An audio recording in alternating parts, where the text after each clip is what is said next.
It is week 10 of the 2024 college football season. Yes, that's exactly what I just said. Week 10. We're in November now. Before you know it, rivalry weekend will be here for Clemson and for other schools. But this season has progressed, and people who've been hiding behind the hype of preseason polls, the hype of major media, we're finding out who's for real and who was a hype machine.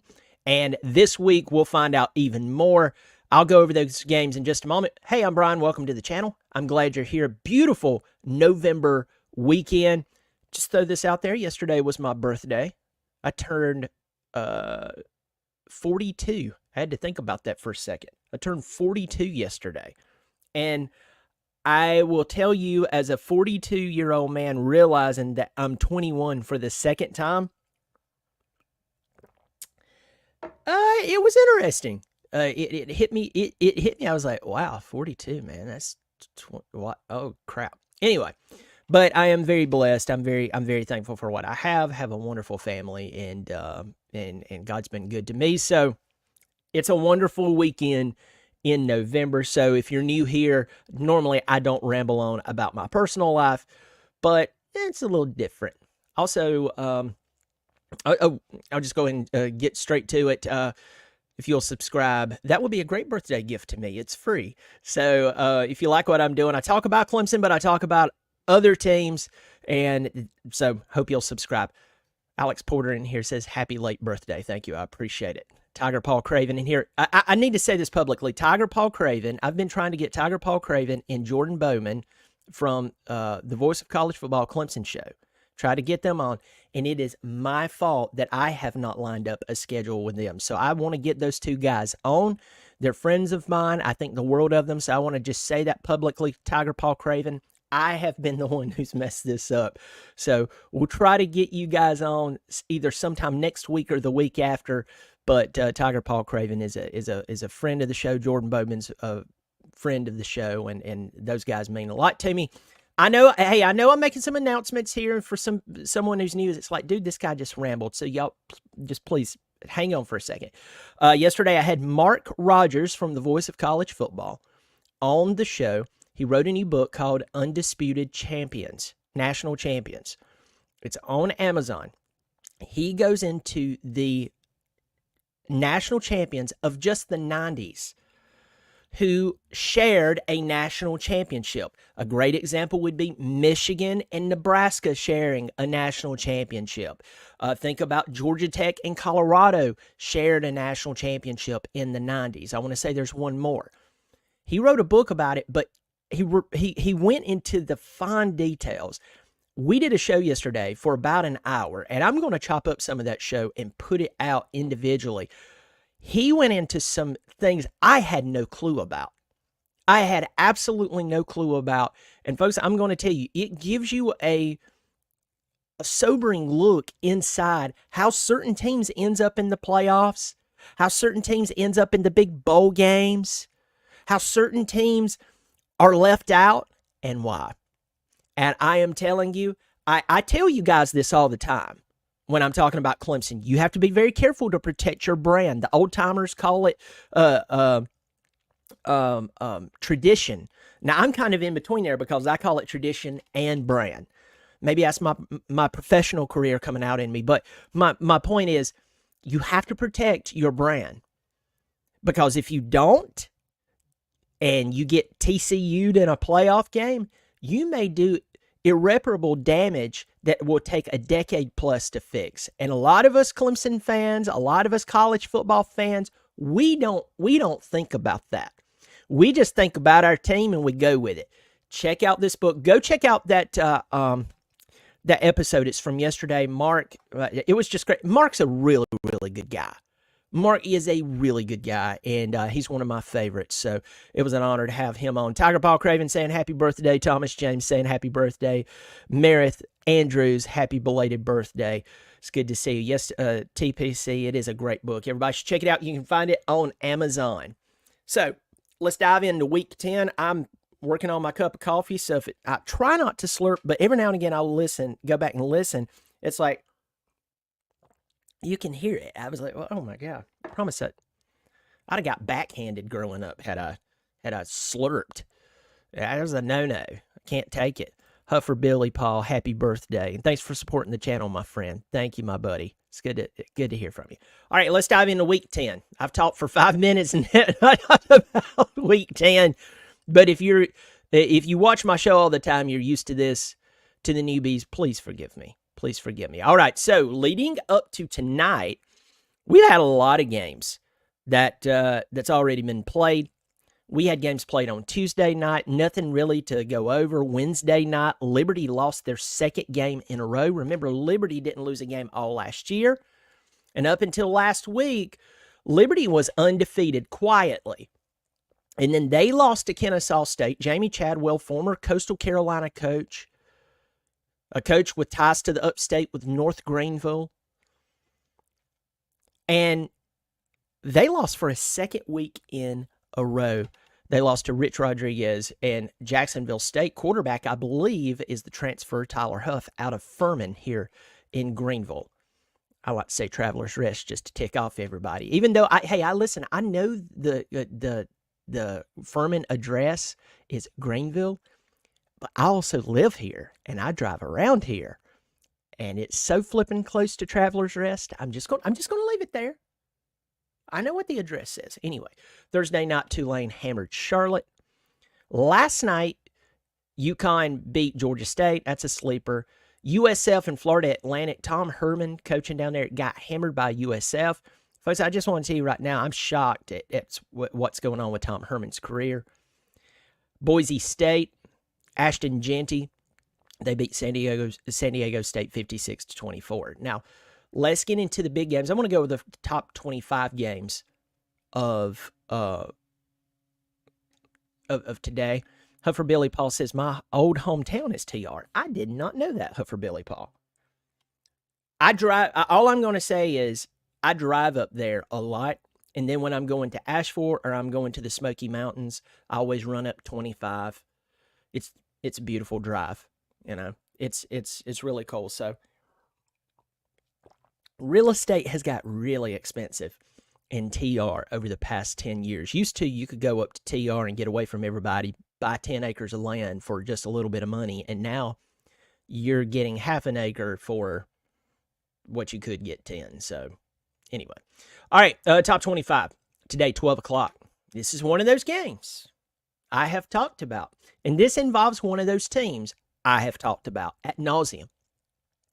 Penn State has proven nothing up to this point.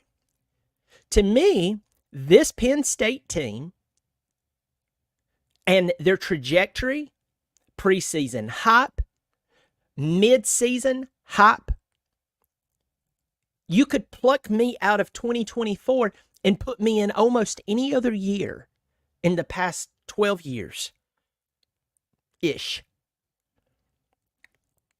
And I would go, hey, it doesn't matter if I'm 2024, if I'm 2018, if I'm 2015, whatever. This is the same hype that Penn State gets until they play a team like who they're playing today, Ohio State. Ohio State lost one ball game in a thriller, probably the best ball game to be played this season between two top 5 teams. Ohio State and Oregon went down to the wire. Now, I know for us Southerners, that's very insulting, but I'm just telling you, I watched the game. I didn't watch all of it. I watched some of it, and then I watched the ending. And that game was back and forth. And take geography out of it. Take that you don't like maybe the Big Ten or you don't like the Ohio State.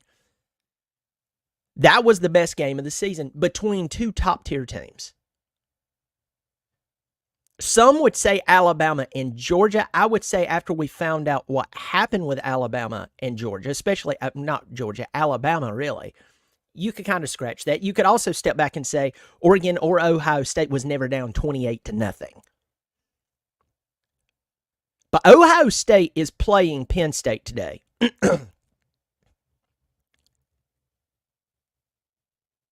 And folks, I'm I'm going to tell you this.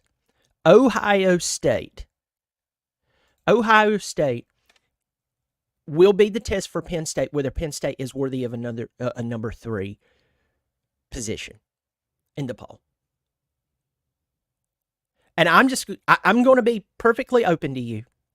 I don't believe they are.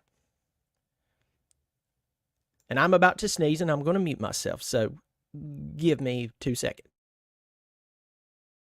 There we go.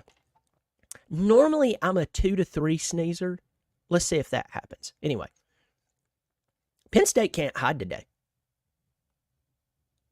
And I have said this. I said this about Michigan for many, many years. I respect Phil Steele. And I buy the Athlon and Lindy's books. I actually like the book. I really do. The digital copy, I get that it's affordable, it's easily accessible, blah, blah, blah, all that good stuff. But I cannot, I really like the books.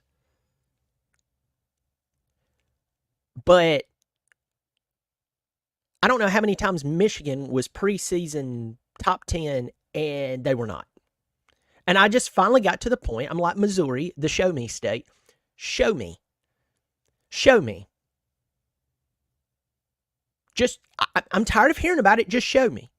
Wait. Remember, this same Penn State team that had Saquon Barkley. That McSorley guy. I think that was his name. They've had talent.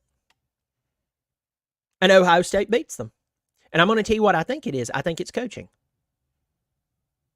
Now, I don't follow Penn State closely. It's like Mark Rogers and I were talking about yesterday. It's tough to even follow your own team close. Even with all the resources, it becomes a full-time job, much less a team that's just overrated. So, I just don't believe Penn State's going to win this ball game today. On the other hand, this is a must-win for Ohio State. This would be loss number 2.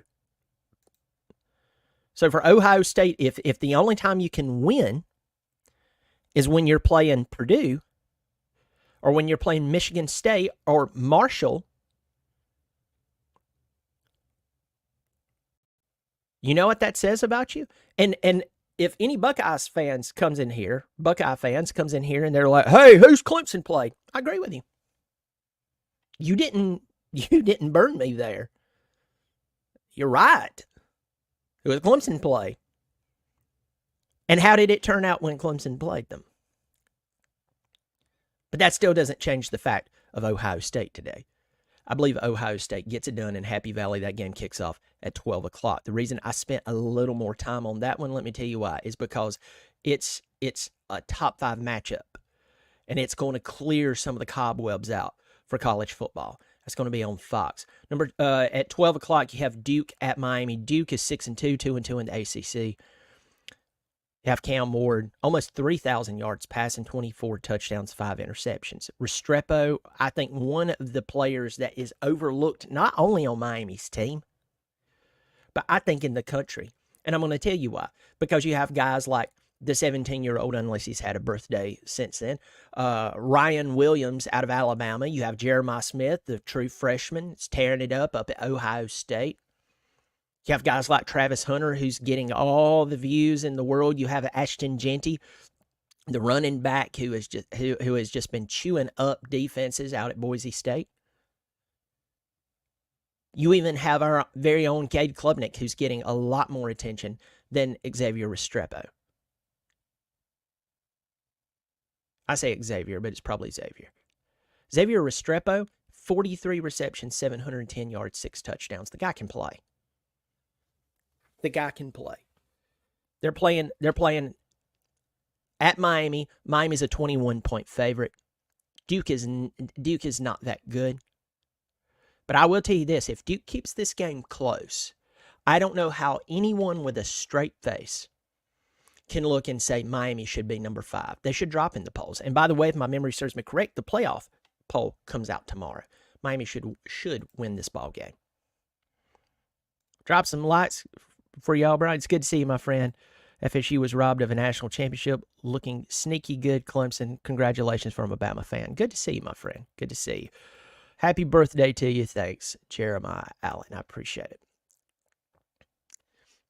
I don't know how y'all treat birthdays. I still get excited for birthdays. I really do. I really, really do. And I have to play it down how excited I get. I'm admitting this on YouTube and knowing that some of my family will watch it. I still get very excited for it. Some years are more exciting than others. You know how it is, just according to what's going on in life. But anyway, yesterday was a birthday. I had a family member call me this morning, apologetic. I forgot your birthday and saying happy birthday. It was really sweet. It was really, really sweet. I'm about to go to lunch with my mom here in just a few. Going to see my sister and her family, and yeah. So it's going to be a good time. I ate with my dad yesterday. It's good to spend time with him. Then my wife cooked an incredible meal last night. That's one of the perks of being married to someone who's part Sicilian. And when I say Sicilian, I am not saying like they say it, but they're not like, yeah, the meal was unbelievable. Eating that heavy food, I fell asleep hard. Like I was just like gone. Slept really, really well. She did. Let me tell you this, and I'm gonna. If anybody's watching this, you're like, this guy just rambles about personal life too much. Today, a little much. I agree. She creates a homemade Alfredo sauce. Homemade Alfredo sauce, and she's very picky about the ingredients. Like extremely picky, and you can taste the difference. Ruined all Alfredo sauces for me. Someone will go, hey, this is good Alfredo sauce. And I'm like, no offense, I'm not going to be a buzzkill. But no, it's not. That's glue with pepper in it. So, really, really good dinner last night. It was a great time. And got to hang out with my family. So, all right, let's get back to college football. We have Ole Miss and Arkansas. This is easily a sleeper game, 12 o'clock ESPN. It's in Arkansas. You know they're 5-3. They have Petrino. He came back. That's really weird. How weird would it be to come back to a place where you used to be the head coach, and the last time they were really good, you were the reason why, and now you're the offensive coordinator? I imagine that's weird. I've talked about that before, but I just still can't shake it. So, this is a must-win for Ole Miss. They're number 19. They've lost 2 conference games. There are a ton of 2-loss teams in the SEC, and there's a ton of 1-loss teams in the SEC. And there's going to be more 1-loss to 2-loss teams. And obviously more 2 to 3-loss teams. They go from 2 losses to 3 losses. Ole Miss, if they want to have a fighting shot at a college football playoff, and I think they're pretty much done. I think they're done. I'll go ahead and make that statement. But if anyone will ever get the benefit of the doubt, it's an SEC team or a legacy football team. And I'm going to say something to Clemson fans that you're not going to like. Even with all the recent success that we've had over the past 10 years. And I'm just going to cap it at 10. Well, what about 12 years? Please, just stick with me, please. 10 years. You need to understand that Miami will get preferential treatment over Clemson. I know it's been 23 years or something like that since they won a national championship. But this is who the media likes right now. And if us Clemson fans want to be honest, that's going to happen. How does that play into Ole Miss? Ole Miss is an SEC team. And if Ole Miss were to win out from today, they would have to beat Georgia. They'd have to beat Florida and Mississippi State. But, folks, could you imagine an Ole Miss team beating Georgia, handing Georgia their second loss? I'm not saying they are, but just play the game with me. Can you imagine how the playoff committee would treat them? Some of you don't want to admit it, but we know exactly what happened. We know they lost to so-and-so, but well, they're playing good ball right now. They put them in. Tell Boise State, we're sorry. Hey, we know your one loss you had was to Oregon by 3 points, but your blue field makes our head hurt. Tell Chris Peterson we said hello. Chris Peterson hadn't coached here in years. Oh, all right. We don't pay attention to you anyway. Ole Miss should win that game, but do not be shocked if Arkansas beats them. Arkansas beats them, you can throw the scenario I just laid out. You can throw it in a very, very deep, rapid river. It's gone. Air Force and Army, 12 o'clock on CBS. Army is an 18.5-point favorite. Pulling for Army. Hope they win. It's funny, Air Force, I almost said Air Horse. Air Horse. Anyway, Air Force was pretty good. What was it? Last year before? Now they're 1-6. Stuff happens. Army 7-0. The only undefeated academy team. So hopefully they'll do all right. They should. You have Minnesota and Illinois. Illinois just got spanked last week by Oregon. Minnesota's a 2.5-point favorite. We'll see how that goes. Oregon playing against the artist formerly known as Michigan. You're like, why do you say it like that? They're the defending national champions. Well, let's go over this in a semi-analytical way. Does Michigan have the same coach that they had last year? The correct answer is no. Does Michigan have a lot of the same major players that they had last year? The correct answer is no. Same fight song, same jersey, same place they play football. Different team. Oregon is a 14.5-point favorite. I believe Oregon wins this game. 3:30, a game that normally is historic. And in fact, I'm shocked that the spread is not more. But Florida, holding on at 4-3, 2-2 in the SEC, is playing Georgia today. 6-1, 4-1 in the SEC, number 2 in the country. It's at Jacksonville, like it always is, world's largest cocktail party, or what do they call it? Georgia's a 14.5-point favorite, and for some reason, it seems like it should be more. Well, it's a rivalry. Okay. If Georgia beats the living trash out of Florida today, I'm not talking 14.5 points. I'm talking 28 to 35 points. Obviously plus, but you know what I mean. You get where I'm going. You smell what the Rock's cooking. I predict Florida falls completely apart and Napier is fired before the end of the season. That's my prediction. You know? Playing the SEC is like being in the Hunger Games. It's true. It's true. All right. Yeah. Georgia should win that ball game. And if Georgia struggles at all, and then they fall in the polls a little bit, and the Georgia fans doesn't get why people are scratching their heads, folks, I don't know how to explain it. Maybe I can start drawing some shapes on a dry erase board to get it across to you. They're not a good football team. This is not Spurrier or Urban Meyer's football team. This is not even that Dan Mullen team from a few years ago. This is a bad Florida football team. Iowa State and Texas Tech. Iowa State 7-0, 4-0 in the Big 12. I had John Kurtz on this past Monday. In fact, that's probably my most viewed video I've had in a month plus. And I'm kind of shocked because I talked about BYU, Iowa State, obviously Colorado, Kansas State, BYU, if I didn't mention that. And tons of views on that video. I think the vast majority of it's BYU fans or K-State fans, but mostly BYU. And I just talked about how, once again, brand. Iowa State, can you imagine putting in an Iowa State team who, by the way, is tied with Clemson at number 11 for the college football playoff? They are in the Big 12. They didn't play last week. They fell 2 spots. Clemson did not play last week, fell in the poll.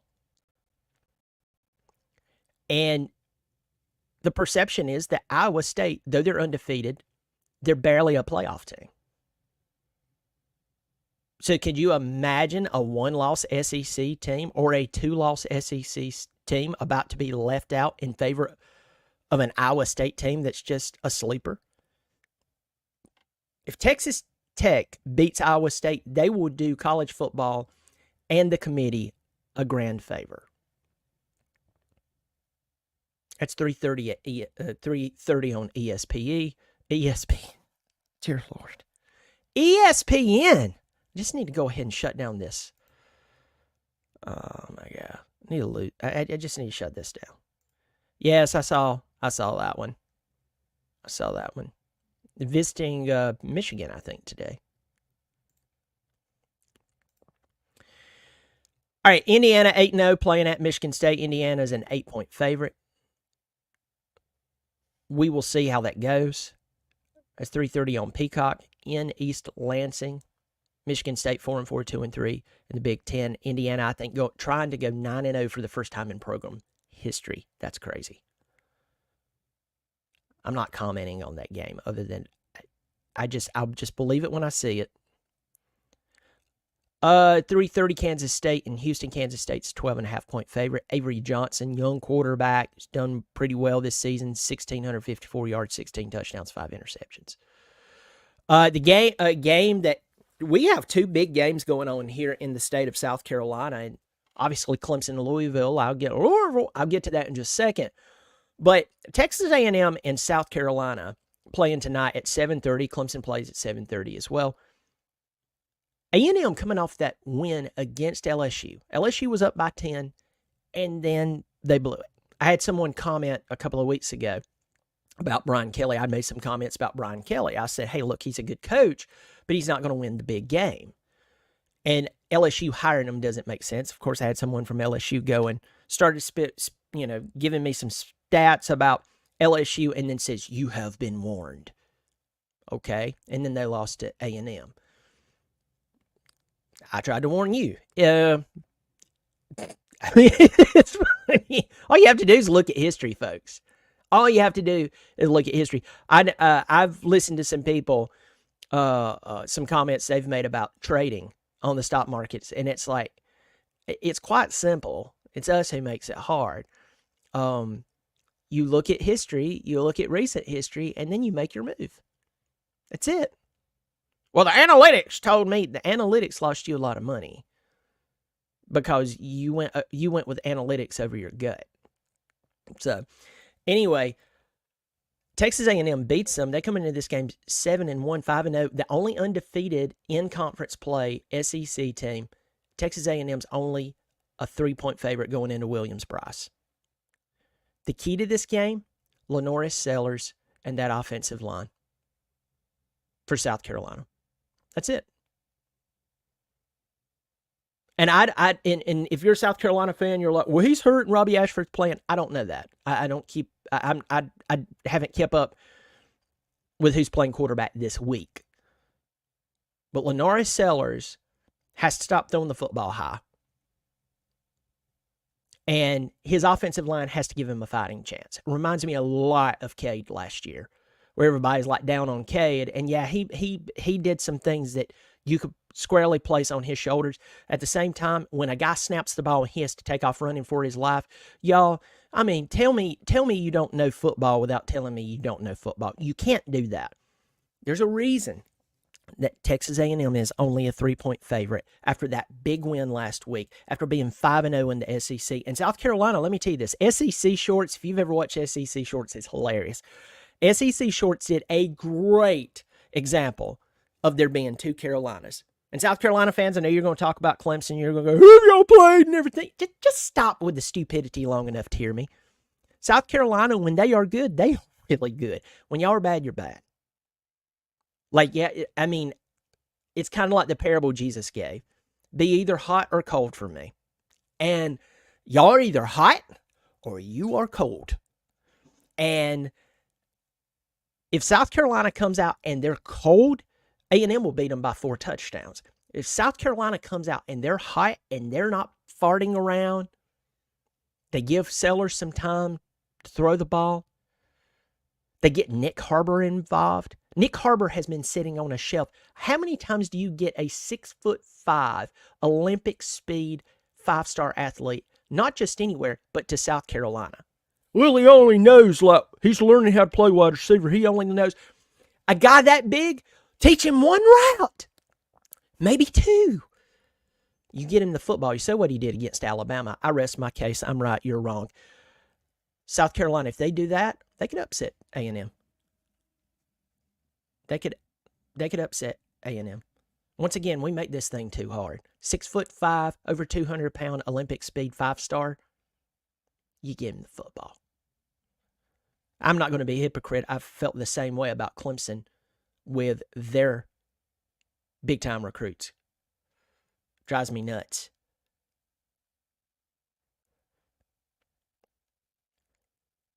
In a Porta-John outside of Little John. User, are you really outside of Little John right now in a porta potty? Folks, I have a challenge for you. I don't know. I haven't been to the SO Club on game day recently, but they used to put up a big screen out there and they would project a game on it. Y'all should see if they would project me on that big screen just for 5 minutes. That would be funny. I just had that idea. It'd be ridiculous. That'd be funny. All right, getting back in here. Louisville and Clemson. Clemson's a 10-point favorite. Louisville has Tyler Shough. I know it's spelled Shough, and it would either be show, or Shuff. Nope, Shough. Shough. 7th year in college football, out of Texas Tech. 2,348 yards, 20 touchdowns, 5 interceptions. If you go to the NCAA website and you look up top individual passers, you're going to find this guy in the top 10. His wide receiver is a guy that a lot of people overlooks. He's a senior, 6'3", 195-pound Ja'Cory Brooks, 44 receptions, 799 yards, 8 touchdowns. The guy can catch. The guy can play. By the way, he's out of Bradenton, Florida. The problem with Louisville is they give up a lot of points. They give up at least 30 points almost every game. They in their losses, they gave up 31 to Notre Dame. They gave up 34 to SMU. They gave up 52 against Miami. They gave up 27 in a win against Boston College.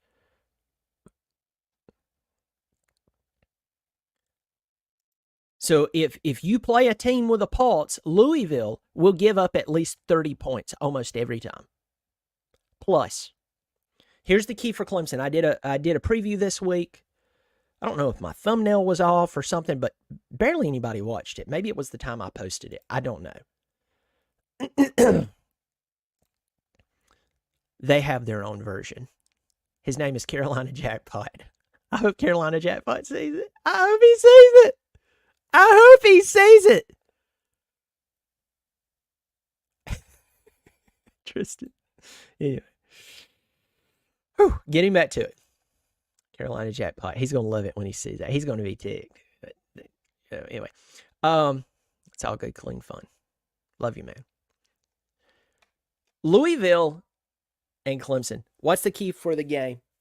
Clemson has to continue to be aggressive offensively. And Clemson's secondary has to figure out whatever voodoo they've got involved in. Well, it's this and it's that.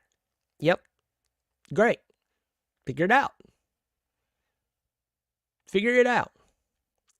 Coaching's hard.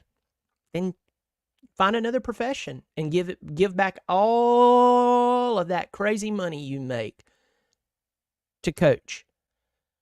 And I say that from the head man all the way down to the person they're paying to fill up water on the sidelines. If the job is too hard, quit. Now, Mike Reed is fantastic. Mickey Kine, I'm not trying to be rude to them, but that really that comments towards the fans. Coach is hard, winning's hard. Have you seen how much they make? and it does matter. Some of y'all, I'm blown away by how some of y'all will take up for these coaches who are making more money in a week than you make in a year. And it's like I'm offending you. Like I found your grandma and said, hey, Ursula over there is ugly. She's fat. She's sick. She can't cook worth a crap. And I think she's a lady of the night. And you lose it. And you don't even know these guys. At best, you shook their hand at a coaching conference, or you ran into them at some restaurant or something. And it's like, it proves that fandom is illogical. I mean, you just lose your faculties.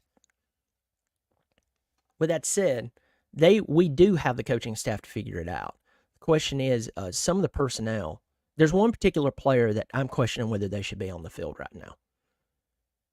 And I'm just going to leave it at that. But if Clemson comes in and farts around in the secondary, Shuff, Show, Shuey, Shibby Diggy Ding Dong, Shuck, he will pick you apart.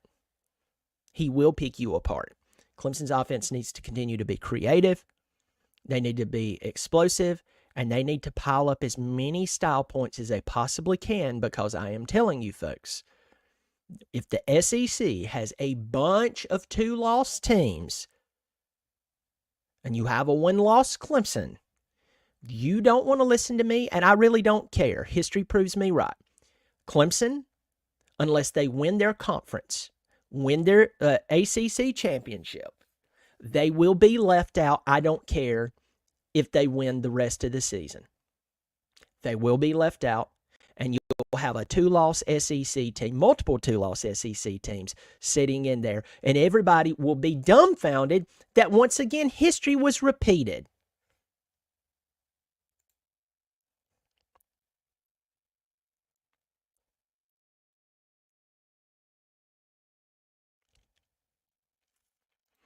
I agree with you. If Clemson comes out and if Clemson comes out and just plays good, solid football, their defense is struggling. I talked about how many points they're giving up per game. Louisville's defense is struggling, and then when you get to the red zone, it's even worse. Louisville's red zone defense, they're tied for 83rd. So if Clemson gets into the red zone against them, I mean, I just read you the stat. And then Louisville, if they get in the red zone as far as their offense, they're tied for 96th. That's terrible. That is terrible. So if Clemson could just have a good bend but don't break mentality on the defensive side of the ball, we'll be fine. Remember Louisville, 3 losses, all of them by 7 points apiece. You got to take them seriously. I see Clemson winning this ball game. Kentucky and Tennessee. Kentucky's 3-5, 1-5. They're paying Mark Stoops a lot of money.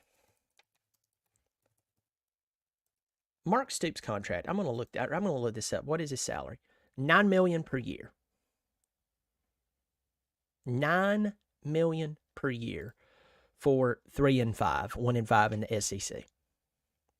Now, I know they have a bunch of injuries. I get that. I take that. But folks, I'm telling you, Kentucky shelling out $9 million a year. You can and you can talk about the market. The market dictates how much a coach is worth. Folks, if the market has got to the place where a guy can win 8 games and he's worth $9 million per year, the market has lost its mind, and I'm looking for a correction very soon.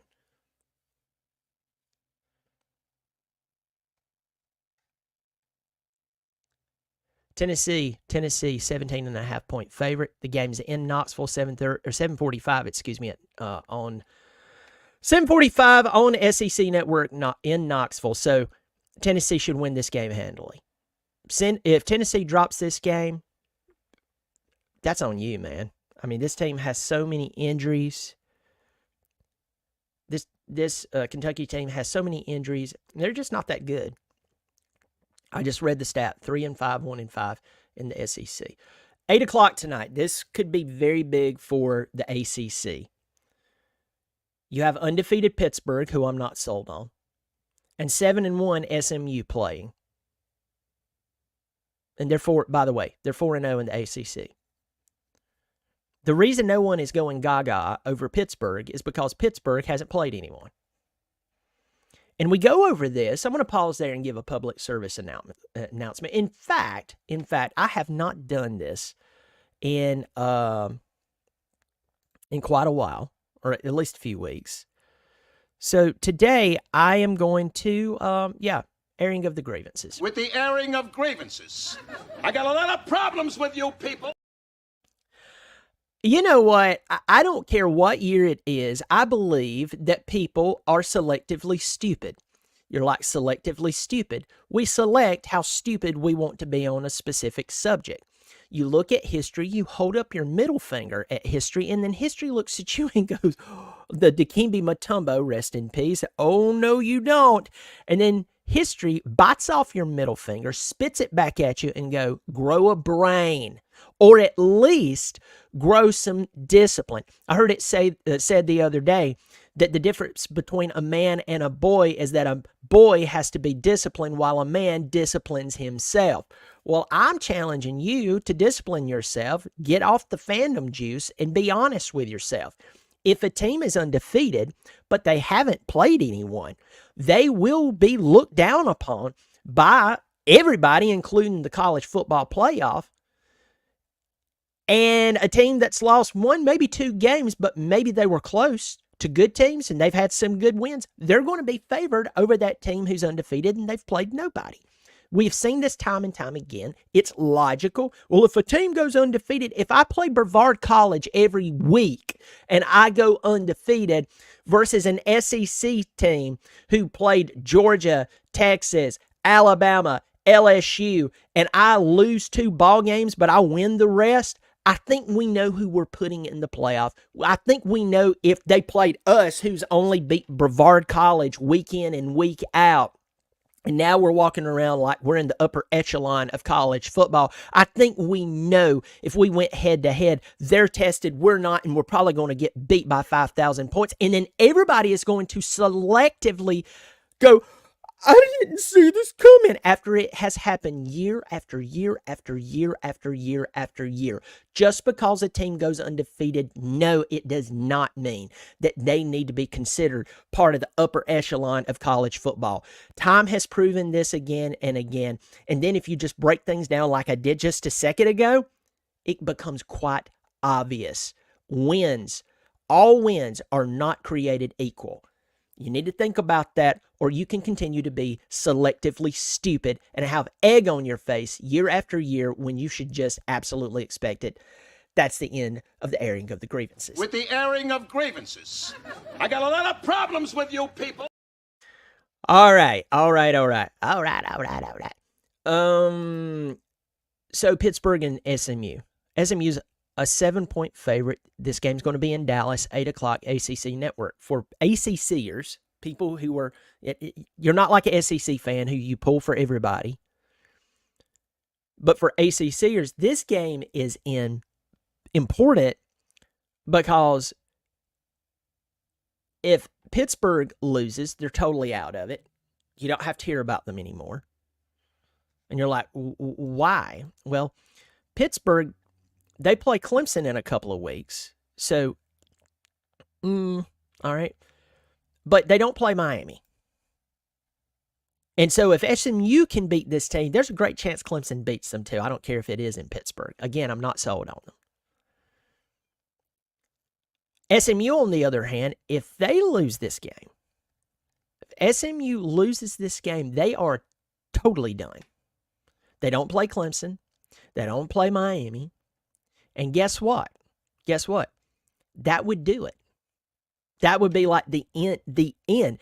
Pittsburgh, if they win, they're still at play because they get to play Clemson. If they should shock the world and beat Clemson, it's Pittsburgh and Miami and the ACC championship, an old Big East matchup. Transparently, I don't know who's going to win this game. I lean towards SMU. I lean towards SMU.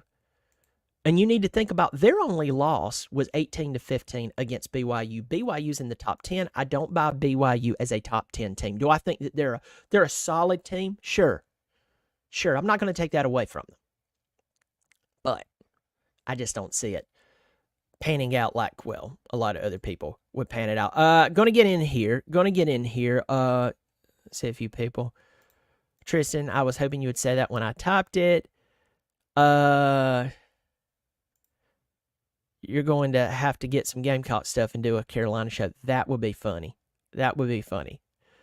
WB2DX. Syracuse gets the W today. Okay. Brevard College hits close to home. Yes.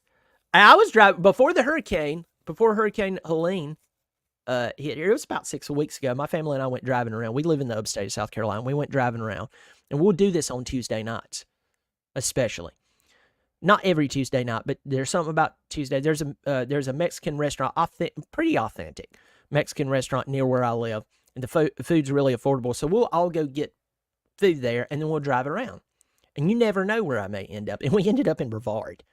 So, yeah, a buddy of mine played football up there at Brevard College. And I'm not taking a shot at Brevard College. It's just, I mean, you get what I'm saying. They're not historically a great football team. They're a small school, but beautiful area up there. Louis Papp, go Blue. You're just a punk. Happy birthday. Thank you, Louis. It means a lot to me. All right. The jinx is real. Tigers. All right. Let me see. I hope Penn State wins, but have no faith in James Franklin. My friend, that's the key. James Franklin, I have said this over and over. He is the Mark Richt of Penn State. He is the Mark Richt of Penn State. I've said this over and over. He's going to get you 9 to 10 wins. He's going to play close with the big teams, but you're going to end up with 10 wins and no more. That's it. May there. Good to see you, my friend. Yeah, Brevard is a fun town. I go there often. Yeah, it's fun. It's a nice area. It's a nice area. I know a guy. In fact, one of my family members, their neighbor owns a brewery up there, and we actually bought my oldest son bought his vehicle from the guy. Very nice guy, and he owns a brewery up there. It's a pretty area. Brian is officially 21. I am officially 21. I can now self-administer NyQuil to myself. It's great. I've reached the pinnacle, folks. Oh my God. All right, folks. Let me know. What do you think? Who are you paying attention to? What games are you paying attention to? I just went over the top 25. This is week 10, folks. I mean, I'm telling you, a lot of things are shaking out. This Ohio State, Penn State game, this is going to shake out a lot of things. I'm going to be interested to see how that Texas A&M game goes. And I'll also tell you this, and I'm saying this to the Tiger fans. The nation is watching how we play Louisville. The nation is watching how we play Louisville. If Louisville comes in and they play really, really, really close with us, but we get the W, we need to pipe down the playoff talk. And don't tell me it doesn't exist, because I just watched Game Day downstairs and I saw it. And I see some of the comments that people are making. A lot of people, by the way, are making. And it's okay to be excited. That's not my angle. Don't be excited. Don't have fun. That's not it. I'm just telling you, enjoy it. But you need to temper your expectations, because if Clemson can only trash football teams that are terrible, they're not a great football team. So Clemson needs to come out and win this game commandingly to be taken seriously. Or you can be like the people I talked about just a second ago, who is selectively stupid. You're not a stupid person. You're smart. But you're choosing to be naive in the name of fandom. So I'm sorry. It's just, it's sad. All right. Leave me a comment. If you haven't subscribed, I hope you will. Remember, it's free. It is free. And that would well, that would be awesome. The channel's really, really growing. Mark Rogers, when he came on the channel yesterday, he's like, man, your channel has grown. The channel's just a little over 2 years old. And, it's not like starting a channel in 2010 when you could start a channel and get 30,000 subscribers like that. Or, you could go on and you could scream and say a few things that's kind of whacked out and people would just tune into you. It's much harder to grow a channel right now. Also, I'm not a 20-something girl dressed in next to nothing. All of a sudden, people's like, I watch her for her content. It's like, oh, yeah, you watch her for her content. Yeah, I bet. Wink, wink. Yeah. I only clear my browsing history because my wife Yeah, I bet so, buddy. I bet so. I bet you do. Yeah, what did she say? What's her name again? What's the color of her eyes? Yeah. It's not easy to build a YouTube channel now, but you guys have done a great job. You guys have done a great job. So if you haven't subscribed, I hope you will subscribe. It is free. If you do want to join on a monthly basis, there's a link below the video. If you're on iPhone, you probably don't see it, but it's $3 or $5 per month. I hope you'll do that and drop a line in here. Folks, I'll try to do a pregame tonight. Pregame before the Louisville, says Sean McDonough. Clemson. So many Z's. 7:30 on ESPN tonight. Clemson and Louisville. I'll try to do that. But I'll try to do that and then try to do a halftime and post-game show. Happy birthday, Brian. Enjoy your day and make it a birthday weekend. Thank you so much, 904 Canes. Hey, listen, I'm hard on the Canes. I'm hard on my Tigers. 904 Canes, Hurricane, he can take it. He can take it. He's not coming in here talking about 2001. And I like that about you, my friend. 2001 was one of the greatest teams ever. And I enjoyed watching them, even though they were not my team. But I like 904 Hurricane. He'll talk some trash, but he keeps it civil. And he's not talking about 01 all the time. It's like, dude, that was 23 years ago. 23 years ago, I was 18. No, I was 19. Oh, it just hit me. Okay, I need to go listen to Celine Dion and cry in a dark room. Y'all take care of yourself. I'll see you later. And as always, go Tigers.